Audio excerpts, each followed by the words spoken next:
their job. The MOU Board of Directors is doing more than just sustainable utilities. In the MOU, there are implications.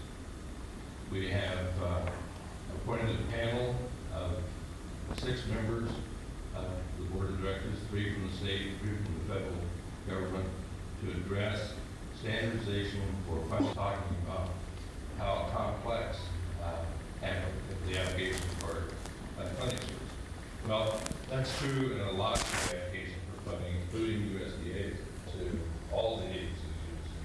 That panel is addressing an issue. Planning is another part of that panel's work. The standardized format that we're using is from EDA, SEDS program, SEDS format that we have modified, and we have circulated the draft format, if you will, to several of the state agencies for comments. And in response to Commissioner Pitt's remark about working with the regional nonprofits, we are working very well with the TANOP Chiefs Conference. We have programs and get their input on some of the things that we're doing. One of the things that we're doing now that will take place in this month, we will be training their sub-regional directors on planning. Well, that's true, and we believe strongly in planning. And as with plans, what happens is agencies do planning for them. That's not the way it should be. The community should go to the MOU agreement.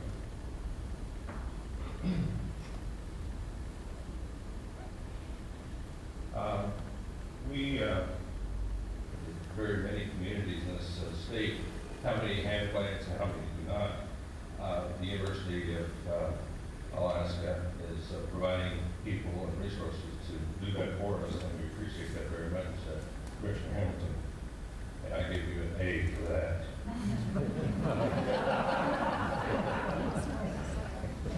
We're also to look at the possibility of incorporating utilities managers, of course. RUBA, in the state of Alaska, has developed the 4 such a course through the partnership of RUBA and rural development and other agencies. We want to get this curriculum into the university.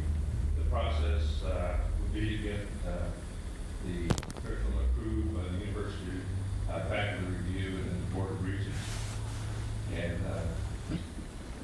courses so that it's inclusive of both local forms of government, tribes, and we teach bookkeeping, communication, and management, writing, math skills, and human resource sciences. And Dave.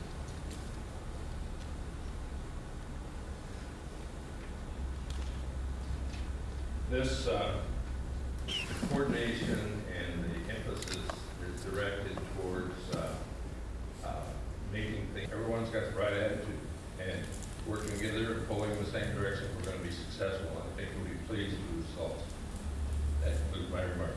Thank you very much for the MOU. And Jeff has been really involved with the Federal Council Executive Association. Anyway, I would like to move that be communicated that you do get any funds for all of this. Tree, and then Myrna Gardner is next.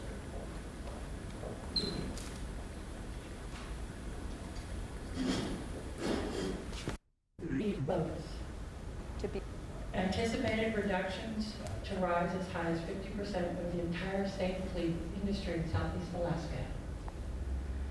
Southeast Alaska is going to be impacted extremely hard by this loss of fishing. Rural communities like Craig, Klawak, Heidelberg, Hoona, Cake, Angoon, Petersburg, they're all going to feel the impact. Crew sizes vary from 4 to 6 people fishing. That's an immediate loss of 480 jobs in Southeast. Paul, just so I can check that microphone, you could just say your name and spell. Kevin Ritchie, Ritchie.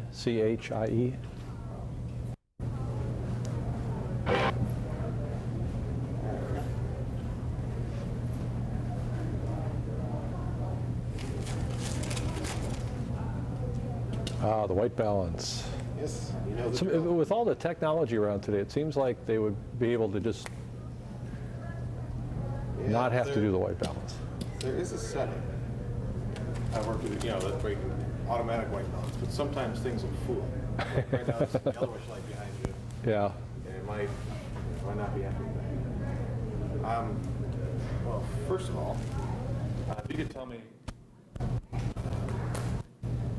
let me just get up a list of questions here. Don't worry, it's not all these. Okay. Why do you think the commission's work is so important? Well, what the Denali Commission was originally created for is to create an organization in Alaska, staffed by Alaskans, that help coordinate federal services. And this may sound kind of complex to a lot of folks because you think, well, the federal government really works together. But actually, the agencies don't work all that closely together. The Denali Commission has done a wonderful job in helping bring them together and also to coordinate with the state, coordinate with cities, the tribes. It's been a very inclusive organization and very good for Alaska. Okay. And there's a number of key principles in the commission. What's one that sticks out in your head? Well, sustainability. Lots of times agencies, whether they be state, federal, or whatever, will come into a community, won't really coordinate well enough, do enough planning with the people in the community, build something, leave. And it may be that they never really thought out what they were building, and they never really put together the plan to make sure that that was going to be good for its useful life. Maybe it was never used. In fact, I've seen examples in rural Alaska of waste removal systems that were never used. And so I think the whole concept of sustainability and community participation is something that's very important to the Denali Commission. And what do you personally see as some of the critical issues facing rural Alaska? Well, I think the Denali Commission has hit on several of them. Energy is a top priority of the Denali Commission. That's really critical for rural Alaska. Electric rates are extremely high, and anything we can do to make energy more available, more efficient is critical. Healthcare, another very obvious important issue for rural Alaska. And, given your background, what do you feel that you can bring to the commission? Well, I'm the executive director of the Alaska Municipal League, and we represent the communities, the municipalities in Alaska. As far as what we can bring, I don't have a region of the state that I favor over another, and that's one of the really good things about all of the commissioners. We all have responsibilities across the state and not focusing on a particular region. What I can bring is working with municipalities. We have obviously other folks in the commission that also kind of bring their own group along with them. And why do you think that's an important voice to have on the commission? Oh, municipalities? Yeah.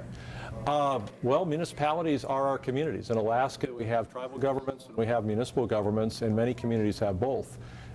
Communities are the building block of our entire state. Actually, we've had villages in Alaska, essentially municipal governments or local governments, for thousands of years. We've actually had formal municipalities long before we had statehood. So municipalities are even more important in Alaska. They're who you go to get your problem solved as in a community setting. Very good. That's most of what I had written down to ask you. As you may know, the show is going to air over ARCS, and actually we're making a number of shows about the Denali Commission's work. Good. And now, if there was something that you wanted to get across to rural Alaska, what would that be about the commission? Well, I think if I were going to say one thing about the Denali Commission, it's coordination and participation, and that is really critical. For Alaska to progress, we have to realize that we're a very big state with a small number of people, and if we don't have all 630,000 people pulling together, we're not going to succeed in the global economy and the world market. And so the Denali Commission helps bring people together, not just rural areas, but part of what we're trying to do is create understanding between rural and urban areas, in fact, all areas of the state. So I think that is what I would say is the most critical item. Okay. Is there anything else that you'd like to add? Nope, that's good. Thanks. Hey, thank you.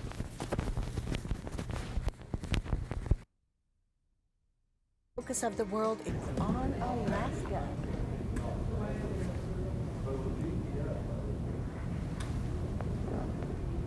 Okay, now everything we do is on tape. Okay.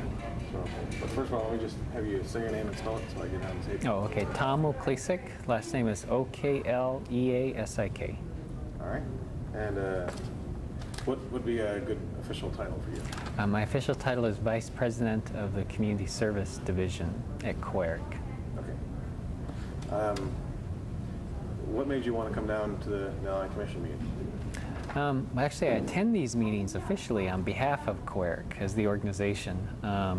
And my duties, I guess you could say, on taking these trips is to track what the commission is doing and report back to our organization as well as our regional villages on what funding opportunities, what the priorities of the commission are, how our region can better work with the commission staff for projects they have. So, and also to raise any concerns from our region. I don't necessarily get them all, but to raise the ones I do get at the commission and public comment. Very good. And you've seen the commission do work in your region? I haven't observed them directly, but they have. Yes, they've had a series of. They've had 2 meetings in Nome, and we invited actually Jeff Stacer to come and present at one of our grant writer symposiums. And of course, we've had Denali projects within the region, power plant upgrades, and bulk fuel storage. So far, do you think the commission is doing a good job? Yeah, with the scope and size of the tasks that they have to serve the whole state, and I think that's something that they considerably do very well, particularly with each region that comes and presents and has their own priorities.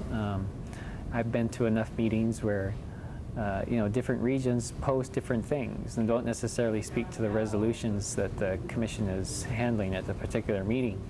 But it's good information, but they've done a very good job to make sure there's a balancing act so that not everybody is getting all of the pie. And like the commissioners had said today, they've done a good job where the commissioners don't get so involved where they're picking projects to say, this is my pet community, or my, they allow the system to work. And no system is perfect, but they're allowing the system they have set up to work. Very good. And what do you see in the future? It's hard to say. I think the commission is, going to be setting a lot of that up. They're looking at diversifying the fields that they're in. The health clinics was their first major foray into another new area. The discussion of the alcohol treatment centers, which is, obviously needed whenever you go to a rural community. That's almost the #1 social issue is alcohol and drug abuse. So I think that's a good direction for them to be looking at. They're looking at washaterias. Community buildings are another piece that is a major need out in rural areas. Either communities have them, but they were built at a time in the 70s during the oil money days, and they're 30 years old now. And they haven't necessarily had a lot of maintenance. So that's a real basic, when you think about a community and how a community gathers, sometimes in a village there is only one facility or there's no facility. And so it doesn't come an issue when you think of your own urban town, but when you think of what would a village do, it's a lot different. And so that single facility normally has gotten a lot of use. And that's another major area of need for development.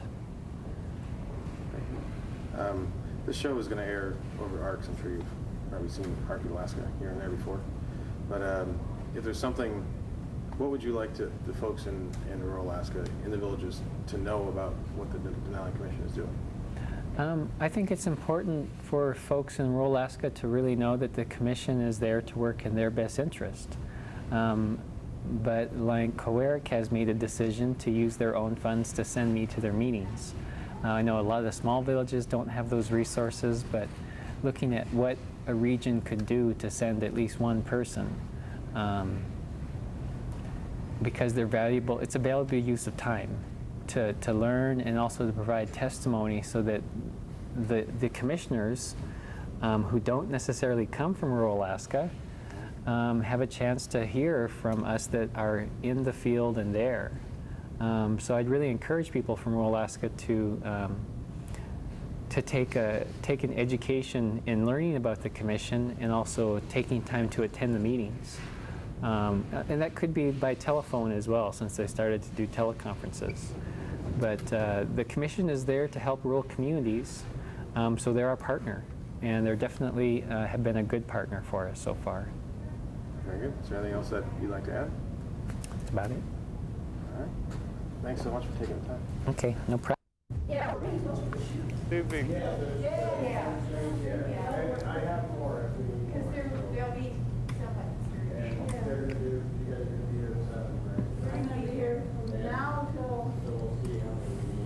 All right. Well, first of all, if you could just say your name and spell it for me. You bet. My name's Mano Frey. My first name's Mano, M-A-N-O. Last name is Frey, F-R-E-Y. Okay. And you can go ahead and look at me. I'm trying to ignore the big camera as much as possible. No problem. First of all, why is the Commission's work so important? Well, it really is one of those opportunities, I believe, that will be Senator Ted Stevens' legacy. In his foresight and vision, there have been a lot of different projects funded from various agencies, both state and federal, in rural Alaska. But his effort in forming the Denali Commission established some kind of uniformity and actually a mandate to work together collaboratively from all the variety of departments, both state and federal. There was never any kind of coordinated effort.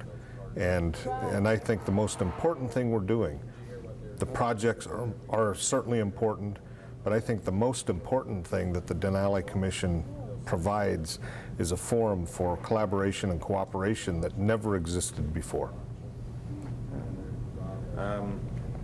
What do you personally see as some critical issues for rural Alaska? Healthcare and all that that means is, I think, one of the most important areas, whether it be the clinics, but so many things are connected to health in rural Alaska. Having a good water supply, having a sewer system, and those of us that live in urban Alaska, I live in Anchorage.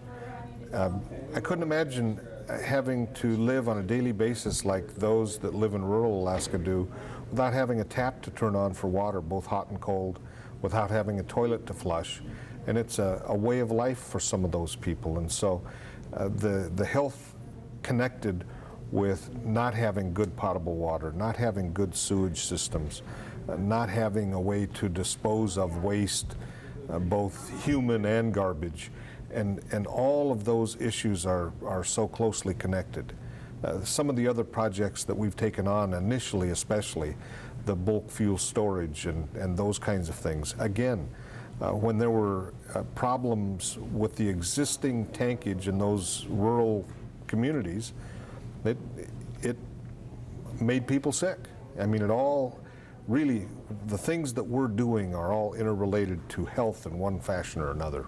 There's nothing fancy, nothing glorified. Trying to improve the electrical distribution system is the same thing. Trying to provide better accommodations and access for the people that live out in rural Alaska so that they can be healthier communities.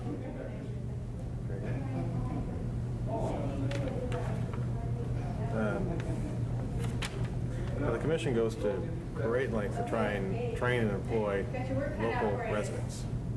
Yes. Why do you think that was, or why is that such a big issue for the Commission? Well, there are several pieces of that. There are really no short answers in the things that we're doing. First of all, we know the horror stories of contractors and contract management going to rural communities for construction projects and importing their whole crew, bringing everybody in, and maybe having some menial tasks for local residents, not leaving anything in the economy except whatever the finished product may be. That is inherently wrong. It is appalling with some of the examples that have gone on in the past. And we know that we have dealt with some of the village elders and the community leaders in rural Alaska, and they've identified people who have an interest in learning specific trades, specific construction, union or non-union, but specific construction craft tasks. And those people are willing to learn. They're excited to learn a new project, how to work in the construction industry. And those skills are transferable. They may be trained for a specific job where they live, but if they learn the skill, they can move that skill, and if they're willing to move from where they currently live, they can make a career. And that's really one of the things that we identified early on, is we wanted to create career opportunities for those people that live out there, not just a one project that may last 3 or 4 months, but an opportunity for them to really make a career for those that are interested. And again, looking at the long term, looking at the big picture, there are going to be some major projects built in Alaska in the not too distant future. There will be a gas line. ANWR will be opened up for development. There will be a missile defense system. And those people, if they're willing and they have learned and have the skills necessary and are willing to live someplace at least short periods of time away from their home, they have a skill that Alaska desperately needs, so that we don't import any more labor for those big construction projects. Very well said. Very well said.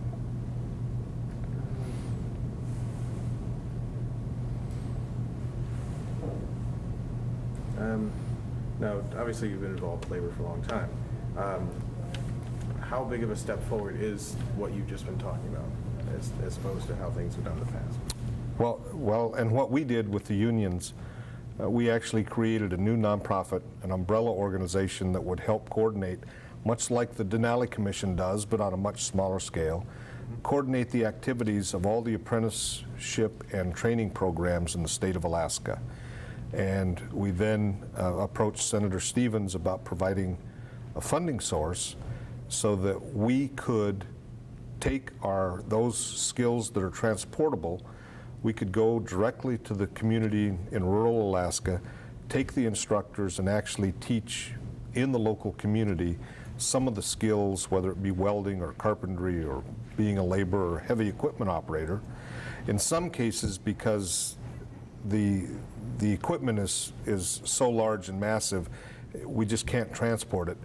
We have funding that we can bring those people into our training facilities and provide them transportation and housing and food, so that they're able to not, it won't cost them any money. And so we've really stepped up our efforts with our presence in rural Alaska, and the unions now have a great model to use.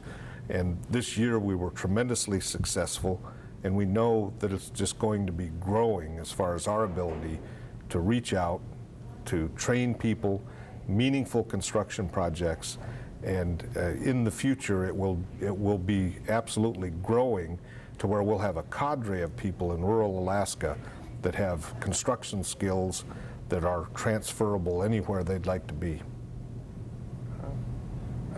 That's all the questions I had. Is there anything on the show, as you know, is going to be aired on ARCS? Is there anything that you would want the people in rural Alaska to know about what the Denali Commission does? You bet.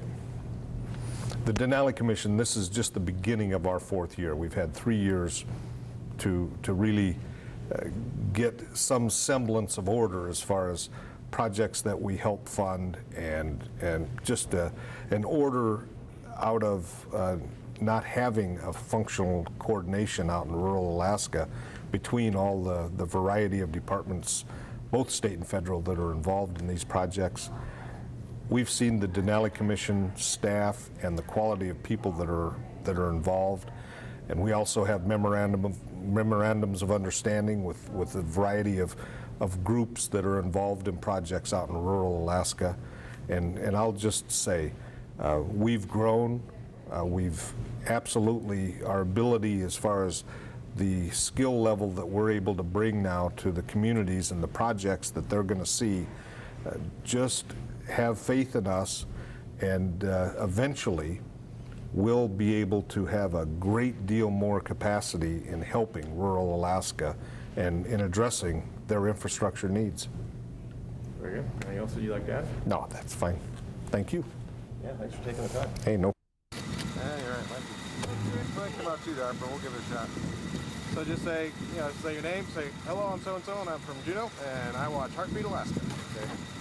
Okay, go ahead. Hello, my name's Tim Howard. I'm from Juneau, Alaska, and I watch Heartbeat Alaska. Cool.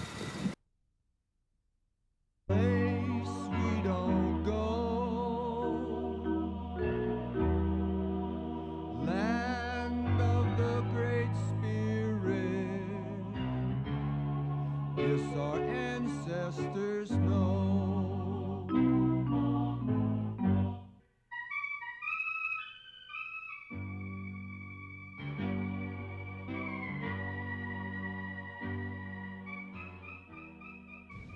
But I really feel that we need this caribou. And the people in Arctic village, the Okleasik clan, really feel what's like to be a spiritual food given to them by the Lord. Because this is a spiritual place for me, where my father and mother and grandfather, great-grandfather used to live here. So anyway, I feel like I'm connected to that. It's the same thing with the caribou. That's where they come from, and a sacred place for them. It's a sacred land, not for us to see,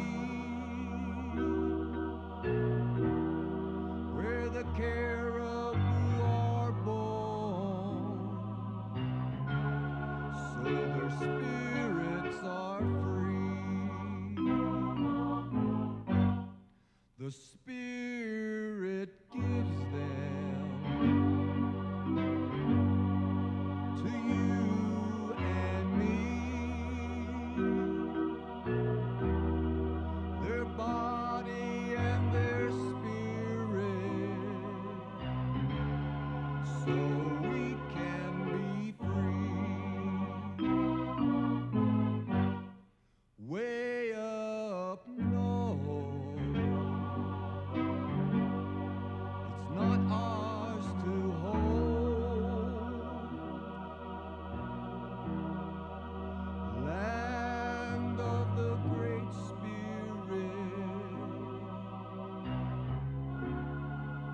this the spirits have told.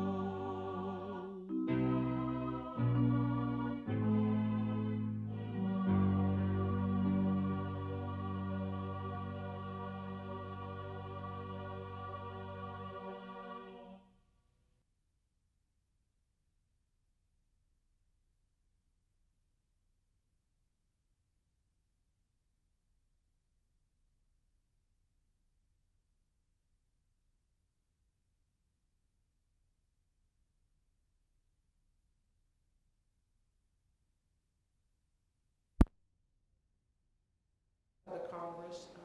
Many of you are aware of the implementation study that we submitted to the Congress this past year. We're going to use that as a focal point to start discussions again on what got accomplished in this past Congress, what issues did we get appropriations for, which ones are still gaps that need to be addressed. But we do know that he has an interest in sitting down, talking about priorities and making sure that everybody knows what the priorities are and that people spend the time on those areas that have great promise and that are of great need. So that's going to be an area that we're going to be spending time on. And again, like I said, with the new administration, just educating whoever is involved and participating in whatever processes that we can to not only protect our interests, but to advance our interests. And we'll have big issues such as, you know, the future of our CDQ program and other things, you know, that will be impacted by decisions back there that we need to step forward on. And then one issue that people don't like to hear, but I think is really important, particularly in this issue that I urge you to pay attention to and spend some time this year. And you've all heard talk about regionalization, especially in regard to federal funding.